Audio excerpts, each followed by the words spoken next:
taip, galiu drąsiai pasakyti, nebijau. O jums asmeniškai pačiam, kuo euras gali būti naudingas? Asmeniškai? Tai, sakykime, keliauti, sakykime, į pačią Vokietiją, ten Prancūziją, kokias įsise šalis, nereikia keistis pinigų, jau gali keliauti, nemąstyti apie tokį dalyką, kaip ieškoti geresnių kursų, pasikeisti litus į eurus. Vien dėl to jau yra, manau, patogu. Kaip darbdavys, truputį bijau, kad kils atlyginimai. O kaip pilietis?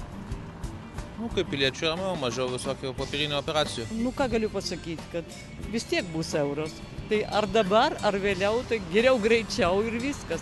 Man atrodo, kad čia neapsimoka net diskutuoti. Pasakykit, ponia, ar galite šiandien pasakyti, kad euro nebijote?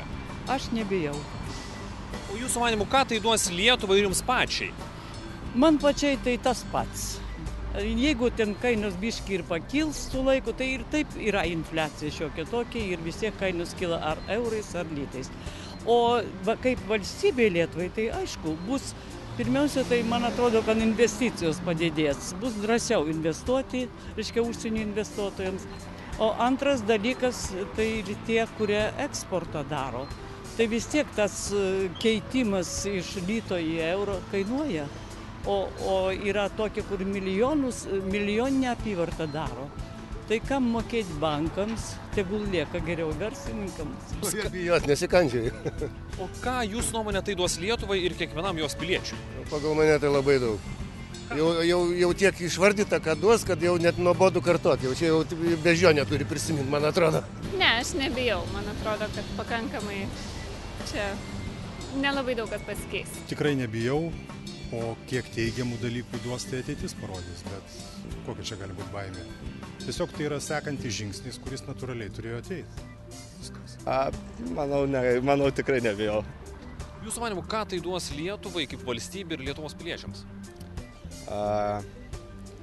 Lietuvos piliečiams, nežinau, gal tiesiog bus paprasčiau palyginti kainas tarp skirtingų šalių. Nebijau. Ką tai duos valstybei ir piliečiams? Tai kad mes ir šiaip jau nuo 2002 metų realiai tai turime eurą, nes kai buvo nustatytas naujas valiutų valdybos modelis, kai nuo dolerio perėjom prie euro, tai faktiškai dabar tai įforminame šitą dalyką ir viskas ir ištaupysime išlaidų, kurios išeikvojamos konvertuojant, keičiant ir panašiais dalykais. Žodžiu, bus tiesiog patogiau. Žinoma, kad ne. O ką jis duos valstybei ir piliečiams? Būsime ES bendros rinkos dalyviais. O kalbant apie piliečius, valiutų keitimą, keliavimą. Tai labai paprasta viskas bus. Niekur nereikės beveik keistis valiutų. Tiesiog taps viskas paprasta labai. Na, aišku, kad nebijau. Manau, kad augančiai šaliai reikia rizikuoti. Galbūt jeigu kažkas to bijo, bet ne, nebijau. Tik tai reikia galbūt mokytis iš tų šalių, kurios jau yra įsivedusios ir mažiau baimės, daugiau darbų.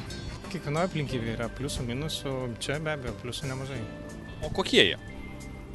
Vienas dalykas mano asmenio atžvilgiu tai kelionės, bus paprasčiau, nereikės konvertuoti.